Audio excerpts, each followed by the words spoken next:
The Senate being equally divided, the Vice President votes in the affirmative and the nomination is confirmed. Of course we're disappointed today. 85 senators voted for the pro-public education ed reform law last year, but just 50 senators voted for Betsy DeVos's nomination.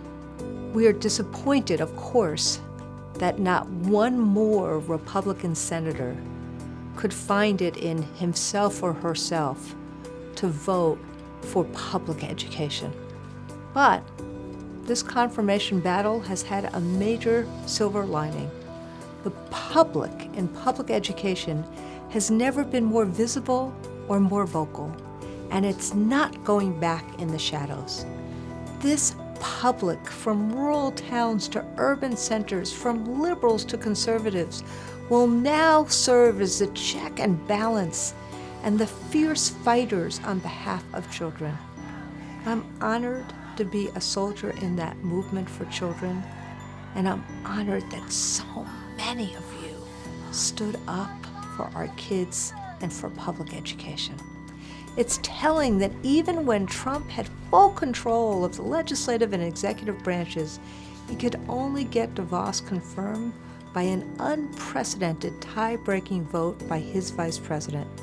That's because DeVos showed an antipathy for public schools, a full-throttled embrace of private, for-profit alternatives, and a lack of basic understanding of what children need to succeed in school. If she wants to work with the educators who work hard every single day in districts like McDowell County, West Virginia, Detroit, Michigan, and Scarsdale, New York, to provide our kids the opportunities they deserve, we renew our invitation to have her visit America's public schools and see the strategies that work for our kids. But it's more likely we'll now hear the same trashing of public schools that the disruptors, the privatizers, and the austerity hawks have used for the last 2 decades. And while that makes this a sad day for children, what we saw in the last few weeks makes me optimistic that the check and balances, the fight for kids, the fight for public education as the bedrock of our democracy, as the opportunity agent for our kids, is as strong today as it's ever been.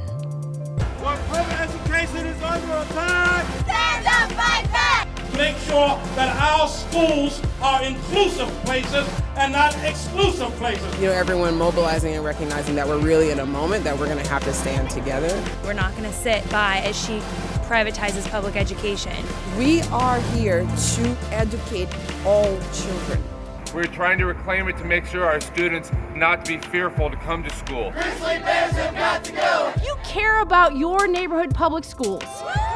We need to protect that from these extremists in Washington. I think our most vulnerable students suffer. We stand up!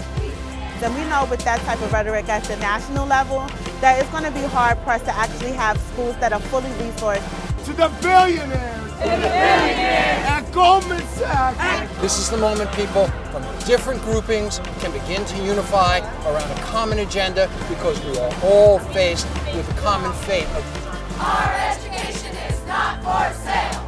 We put this on Facebook and it grew. We didn't have to push it. People wanted this. It's really heartening to see how teachers are willing to stand up for their students and to come out in really amazing numbers. And it doesn't end at 10 o'clock Tuesday. Our voices need to be continuing to be heard. We will win. I believe that we will